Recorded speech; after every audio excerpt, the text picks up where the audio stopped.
Hi, Ezio here, and I'll be your host today for today's games. And today I'm joined by Regdor and Daydream. And in the background, we have our productionist Camcom working on scene. So, little details about the today's series slash league that we're in right now. It is a 7 weeks league with $1,000 prize pool on the line. Now, some of the returning faces within the league is NSG, Degenerates, and To the Moon. And then I'll open the floor to everybody, kind of talk a little bit about the teams that are returning to the split. I'm sure both of you have some knowledge on some of the teams that are here NSG, Degenerates, To the Moon, some newer faces like Tezonites Gaming or Chimeras. No, Chimeras is a returning team, right? Right. So just give me some of your guys' thoughts on all of it. What do you think about the teams coming back? The returning players, everything like that. Well, I have to say for me, this is actually my first split with Victoris, so I've really been jumping in here, trying to learn some of the players, see some of the history. I'm excited. I think when you talk about a league like this, like that goldish elo, a lot of crazy things can happen. It's very scrappy. So I'm really just looking forward to the split and seeing what kind of innovations we see, growth on players, especially with from what I saw just a few of the returning champs playing for some teams, a lot of them moving on to higher leagues. So it seems like there's a good shakeup in the system that we've seen thus far and a chance for a new team to grab the crown. Yeah, definitely have to agree with that point. I was the play-by-play caster for the Gold League last split, so it's very lovely to see some returning faces as well as a lot of new friends to make. Please come into Banter Channel. Please have a lot of fun. I feel like Gold League has the spiciest content, the spiciest games, and I'm really excited to see what we have in store for the split. Mhm. And before I continue on to talk a little bit about champions of the split in previous seasons, you guys, at least Regdor, you said you were coming in from different leagues. So have you seen maybe some of these teams in different leagues, or maybe you too, Daydream? Have you seen them compete in other places, or is it just strictly here that you're seeing a majority of these teams?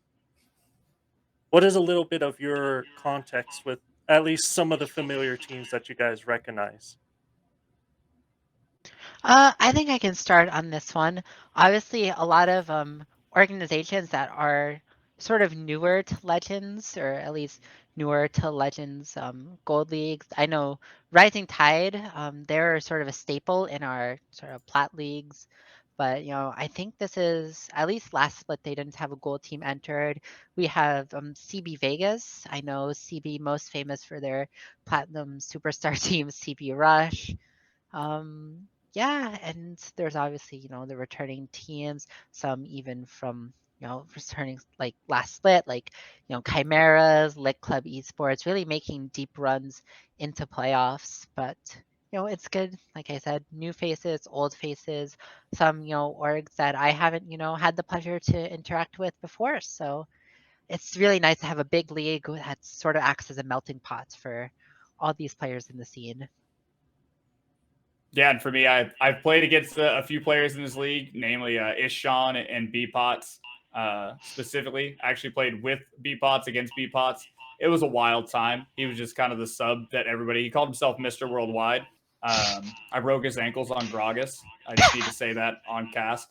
And that's why I'm a caster now, because after that, what else can I do? But a lot of the players, yeah, I've gotten some experience with a lot of new faces. I'm excited to see, especially after doing the New Year's tournament and getting to see some of the best that Victoris had to offer. It's going to be a great split. Mhm. So going into a little bit of the history of the league, it seems one of the returning teams, NSG Infinity, is coming back as a defending team. Now, what are your guys' thoughts on that? Do you think they can make a second run of it, or do you think some of the new talent that's come into the split's going to give them a run for the money this time around?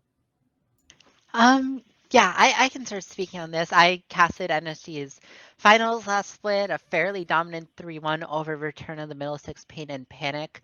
I know I've spoken with Karma Divine, stand-up guy. He clearly knows how to run an organization to get a championship. Coming into the split with three separate gold teams, one in each group, it's a step up. Last split, he had NSG Infinity and NSG Pearl entering the league. NSG Pearl went undefeated in their group, but had a quick 3-0 exit in playoffs to Lit Club Esports. But with a whole extra team that comes, 5 new players, as well as players and subs from the Natural Selection Gaming organization being sort of shuffled around the roster. I think these 3 rosters are always rosters to watch out for just because of the pedigree, the experience that some of these players have. But I wouldn't say that, you know, these guys are coming in as like heavy favorites or anything, especially with, the increase in size of the league for this split. I think it would be irresponsible even to call out a favorite team or a favorite, in like a star player or anything because there are just too many unknowns right now. Yeah, and I think that's sort of the nature when you talk about like this 3-pool, 8-team system. You might actually be the best team out there, but just the luck of the draw and the strength of schedule in each one of these groups, they could go out early, or the meta kind of changes and your star player is now off of those good picks that are no longer something you can really work around. So a lot of time, especially with the beginning of the season, as we've seen with new item changes, new champions, the balance in the meta can shift in just one patch. So it's going to be a lot about innovation and how these teams can actually adapt to those changes. All right, and then just a couple of mentions. As just going through the history of everything, I've noticed some of the teams that haven't made it back, like PvP Eve Sports, and then there was Beer Booze and a couple of those groups. Do you think by chance we'll see any of them within the future, or is this just their last run for gold teams? I I would like to never say never as sort of a motto. I know last split we had the legendary return of Winter Booze. I know they had taken a while off, and here at Victoris Esports we do, love to have organizations, come back time and time again. But you know, each organization has their own plans, but they know that if they ever want to come back, we'll welcome them with open arms. All right. So then going into a little bit about tonight's games, it looks like we're going against DEA versus UMB. So, what are some of your thoughts on tonight's games? Just quick overview of champ pools or what everybody's been playing a little bit. Just general guesses of how you think these drafts are going to go tonight. Because for at least on my thoughts on it so far, it looks like UMB University of I always get this wrong. New University, Brunswick. yeah, New Brunswick. It looks like they go for more of a team fight style play, whereas DEA kind of goes for poke comps. So, kind of, what are your guys' thoughts on what they'll be running tonight? My personal thoughts on essentially what I've seen early in the split is that these teams, you have to remember, it's our new season, new split. A lot of these teams are sort of being formed like fairly recently, aside from returning rosters where it's like the same 5 players that have played together for a while. With at the start of the season, I feel like a lot of teams and players generally gravitate towards comfort rather than building a quote unquote cohesive team comp, which I think, at some level is, important. Play what you know, play what you feel comfortable with, especially, on stage. You want to be giving it your very best. I mean, looking at these players, I am only really familiar. I've casted the Pony Goat on the side of DEA, and I've casted KGB.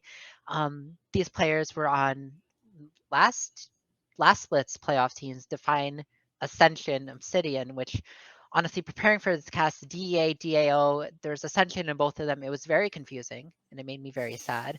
But I've seen, at least I can speak on those players, the Pony Goat, sort of that standard 80 carry player wants to go get some auto attacks in. As a fellow ADC main, I can empathize with the struggles of that sometimes. But I want to see these teams and these players focus on picking what they're comfortable with and playing their best game, not worrying too much about like some quote unquote comp identity. Yeah, and I think to that point, we're going to see a lot of comfort. Just looking through OP.GG's of their past 2 seasons, there is some clashing styles from either side, and some of the things that are coming into the meta.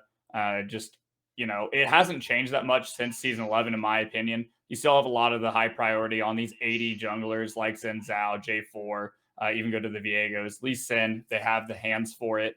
And then just kind of the hyper scaling bot lanes. It looks like both sides like to kind of play towards that style. So depending on their side selection, there's going to be a lot of a talk about what power picks they do get to have versus what they're willing to give up and how they're going to kind of play that game. I hopefully will see some volatile matchups in the mid lane, even though it didn't turn out too well in pro play yet. Things like the Akshan that have this kind of split pick where you can kind of move it around between the top and mid lane, depending. Some even choose to kind of play it in the ADC position. But comfort for the first game, see how things work out, and then hopefully have a longer conversation going between game 1 and game 2 of what kind of changes they need to make and how they kind of hone in on what is going to be the winning piece for their team. Mm-hmm. Well, right before we start up the game now, final thoughts are just who do you think's going to take it in game 1 for this series so far? Now, me just general thoughts and kind of weighing in on logic. I'm going to say University of New Brunswick. Oh my gosh, I'm gonna mess this up the entire time. Brunswick. So I would just say the university because it's a school, so they have designated days that they have to consistently practice, and then they have school backing them on everything, so they have more practice together as a team. Hmm. At least just my thoughts. I'll take the contrarian position then. I'm gonna say game 1 goes to DEA because they play more solo queue. And honestly, like if you're getting that many games of solo queue in, you know something that I don't. So And then I guess I'm gonna be the Swiss here, and I'm gonna remain neutral. I think there's still a lot out there on the table that I just don't have the answers to yet. And hopefully by the end of this draft, we'll have an idea of what kind of their game plans are and be able to speak more towards who actually won and who kind of has the advantage starting off. Hmm. Okay. Well then, like I said, as we're starting to get it set up and everything for this, looking forward to a very exciting 3 games so far, and then kind of, I'm interested in seeing what the first draft is going to be. Like I said, just kind of a quick look over op.gg's. I mean, there's really a lot of directions everybody could go with this, but I'm very excited. Uh, Looking forward to the games.